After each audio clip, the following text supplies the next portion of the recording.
பிள்ளைங்களாம் பேசினா கேட்க மாட்டேங்கிறான். ஏன்னா நீங்கள் பேசுகிறது சுவாரஸ்யமாக இல்லை. கூகுளை விட, சாட் ஜிபிடியை விட, அவர்கள் சந்திக்கக்கூடிய பேச்சாளர்களை விட, டிவியில் பார்க்கக்கூடிய முகங்களை விட வீட்டுக்குள் ஒரு நல்ல பேச்சு இருக்கணும். அப்போ நான் பேச்சாளர் இல்லை, ஜென்யூனாக பேசுங்க, இமோஷன்ஸாக பேசுங்க. பிள்ளைகளோடு முதல் உரையாடலை தொடங்குங்கள். வேலை சார்ந்த பேச்சுக்களை குறைத்து கொண்டு அன்பு சார்ந்த இமோஷனல் எம்பத்தி ரிலேட்டடாக பேசுங்க. நம்முடைய வீடுகளை கவனித்து பார்த்தீங்கன்னா பேச்சே கிடையாது. ஆக்சுவலாக வீடுகளுக்குள் நடக்கக்கூடிய பேச்சுக்கெல்லாம் வேலை சார்ந்த பேச்சுக்களாகத்தான் இருக்குது. கணவன் மனைவிக்கு இடையிலே காதல் சார்ந்த பேச்சுக்கெல்லாம் குறைஞ்சு போய் ரொம்ப வருஷமாச்சு.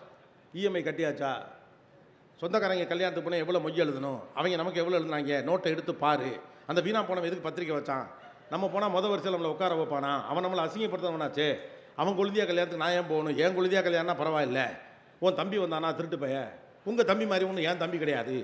உங்கள் தங்கச்சி வந்தானா சொம்ப தூக்கிட்டு போகிறா. எல்லாமே வேலை சார்ந்த பேச்சு தான். யாருமே சுவாரஸ்யமாக பேசிக்கல. நம்முடைய வீடுகள் வேலை சார்ந்த பேச்சுகளே பேசிக்கிட்டு இருக்கு. நீங்கள் மாறி இருக்கிறத கவனிச்சிருக்கீங்களா?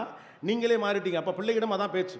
ஒரு நிறுவனம் போல் நடக்கிறது நம்முடைய வீடுகள். தந்தை சிஇஓ, அம்மா எம்டி, பசங்களாம் எம்ப்ளாயிஸ். அவங்க ரிசல்ட் ப்ரொடியூஸ் பண்ணும். 2 இட்லி எடுத்து வாயில் வைக்கிறதுக்குள்ள 70 மார்க் எடுத்துட்டேன், இட்லி தான் கேடு. 70 மார்க்குக்கு இட்லிக்கு என்ன சம்மந்தம் இருக்குது? அவன் திங்கிறது வயிற்றுக்கு. அப்போ பிள்ளைகள் ரிசல்ட் ப்ரொடியூஸ் பண்ணக்கூடிய ப்ரொடக்டிவான ஆட்களாக மட்டும் பார்க்கப்படுகிறார்கள். ஏற்கனவே இந்த உலகம் எல்லாரும் என்னவா மாற்றி வச்சிருக்கு, நீ ப்ரொடக்டிவாரு, சம்பாரி, வேலைக்கு போன்னு சொல்லிக்கிட்டு இருக்கு. எம்பத்தியை யார் சொல்லித் தருவார்கள்?